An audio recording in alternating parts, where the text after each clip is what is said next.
Hello, my friend. Welcome back to Origin Stories. Today, I want to tell you the story of a small, gold-plated statuette, no larger than a child's toy, that spent the darkest months of the Second World War hidden inside a battered cardboard shoebox under an Italian official's bed. If the soldiers searching the home in Rome had pulled that box into the light, they would have seized a prize worth millions. But more importantly, they would have destroyed the fragile symbol of a dream that almost never came to be. To understand how this 35-centimeter statue became so dangerous, we have to go back to a time when no one wanted it. In the quiet streets of Paris after the First World War, a gentle French lawyer named Jules Rimet looked across a continent scarred by trench warfare and unimaginable loss. Rimet believed in a simple, radical idea: that if young men from hostile nations met on a patch of green grass to chase a leather ball, they might learn to see each other as human beings instead of enemies. When Rimet presented his vision to the world's football powers in the late 1920s, the response was cold. European football associations turned their backs. Why spend vast fortunes transporting teams across oceans for a game? When FIFA finally voted to hold the very first World Cup in 1930, they chose the South American nation of Uruguay, a country celebrating its centennial, which offered to build a grand stadium and pay all travel expenses. Instead of excitement, the decision sparked a massive crisis. The Great Depression had just crushed the global economy. European club owners refused to release their star players, claiming a 2-month boat trip would ruin their careers. Industrial workers faced losing their factory jobs if they took time off to play. 2 months before the tournament was scheduled to begin, not a single European nation had agreed to attend. Jules Rimet refused to let his dream die. He used every ounce of political pressure, personal affection, and financial persuasion he possessed. He personally convinced France, Belgium, Romania, and Yugoslavia to make the journey. On a cool June morning in 1930, 4 national teams, a handful of ocean-crossing referees, and Jules Rimet himself boarded a luxury ocean liner named the SS Conte Verde in the port of Genoa. Tucked safely inside Rimet's leather trunk was the brand-new gold-plated trophy, designed by French sculptor Abel Lafleur. For 15 days, the Atlantic Ocean became a floating training ground. Professional footballers ran laps on wet wooden decks, threw exercise balls back and forth, and watched in despair as their match balls frequently bounced off the ship's railing and vanished into the blue waves. When the ship finally docked in Montevideo, the grand tournament was already falling apart behind the scenes.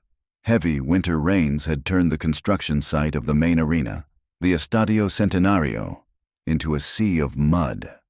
Workers labored 24 hours a day under floodlights, but the stadium was not ready for opening day. The very first matches of World Cup history had to be played in small, modest local grounds. On July 13, 1930, under a freezing sky with light snow falling over Montevideo, French forward Lucien Laurent struck a flying volley into the back of the net against Mexico. It was the first goal in World Cup history. There were no flashing floodlights, no global radio broadcasts, and no international media frenzy. Laurent simply shook his teammates' hands, ran back to the center line, and got on with the game. Against all odds, the tournament gathered momentum, culminating in a final match that nearly ignited an international crisis. Neighboring rivals Argentina and Uruguay reached the final, bringing tens of thousands of passionate fans across the Rio de Plata. Tension was so extreme that Belgian referee Jean Langenus demanded life insurance policies for his family, and a boat waiting at the harbor ready to launch within 45 minutes of the final whistle, in case a riot erupted. The game hit an absurd deadlock before a single kick was taken. Both teams insisted on using their own locally manufactured leather ball, trusting no other. The referee made a desperate compromise. Argentina would supply the ball for the first half, and Uruguay would supply theirs for the second. With their own ball, Argentina dominated early, taking a 2-1 lead into halftime. But when the heavy Uruguayan ball was introduced for the second half, The hosts roared back, scoring 3 unanswered goals to win 4-2 and become the first world champions. Uruguay celebrated with a national holiday, but across the ocean, Europe felt humiliated. When the 1934 World Cup arrived, hosted by Italy, the defending champions from Uruguay refused to participate, the only time in history a champion declined to defend their crown. Instead, the peaceful game was seized by Italian dictator Benito Mussolini, who transformed the tournament into a massive machine for fascist propaganda. The purity of Jules Rimet's dream was bending under the heavy weight of geopolitical conflict. By 1938, as the tournament took place in France, war clouds hung over every stadium. Within months, Europe exploded into global conflict. Football grounds were turned into military camps. Players traded leather boots for rifles, and the World Cup was officially canceled for 1942 and 1946. It was during these dark years that FIFA Vice President Ottorino Barassi secretly walked into a bank in Rome, retrieved the golden trophy from a vault, and smuggled it into his apartment.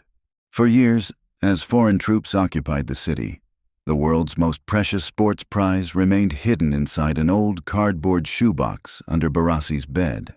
When the dust of war finally cleared, the world was broken and desperate for healing.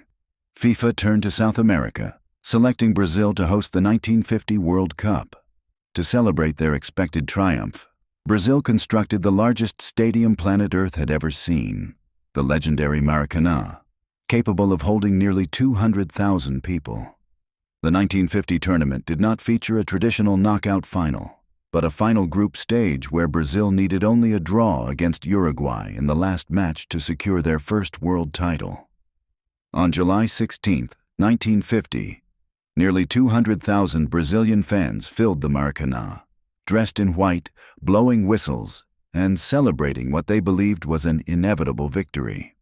Brazilian newspapers had already printed morning editions declaring Brazil world champions. Brazil took a 1-0 lead early in the second half, but Uruguay fought back with terrifying discipline, equalizing in the 66th minute. Then, with 11 minutes remaining, Uruguayan winger Alcides Gigia sprinted down the right wing, tricked the defender, and fired a low shot into the near corner of the net. What followed was a sound that witnesses described as more frightening than thunder. Absolute silence. Nearly 200,000 people in one location fell completely mute. Uruguay held on to win 2-1 in a moment remembered in history as the Maracanazo. The shock was so profound that Brazil permanently retired their white national jerseys, viewing them as cursed, and adopted the yellow and green shirts that are famous today. Brazil had lost their pride on home soil, but 8 years later, on the sunlit fields of Sweden in 1958, a 17-year-old boy from an impoverished background healed his nation's heart. His name was Edson Arantes do Nascimento, known to the world simply as Pelé. With breathtaking speed, delicate ball control, and an infectious smile, Pelé scored 2 magnificent goals in the final against Sweden. When the final whistle blew, the teenager wept openly on the shoulder of his goalkeeper. Pelé did not just win a trophy. He transformed football from a violent physical battle into a fluid, expressive art form. If you are enjoying this deep dive into history and want to improve your English while learning incredible stories, make sure to subscribe to Origin Stories. We share hidden chapters of history every week. Now, back to our story. As the tournament's fame exploded, the precious Jules Rimet Trophy faced a new and unexpected danger. In March 1966, 4 months before England was set to host the tournament, the trophy was placed on display at Westminster Central Hall in London. Despite 24-hour security guards and a stamp collection worth £3 million in the same room, a thief slipped inside during a Sunday service, picked the lock on the display case, and stole the golden statue without leaving a trace. Scotland Yard was thrown into chaos. Ransom notes arrived demanding £15,000, but police operations failed to recover the prize. Britain faced absolute global embarrassment. The savior of English football turned out not to be a master detective, but a black and white mongrel dog named Pickles. 7 days after the theft, Pickles was out for an evening walk with his owner, David Corbett, in South London. Pickles snuffed out a tightly wrapped parcel lying under a garden hedge.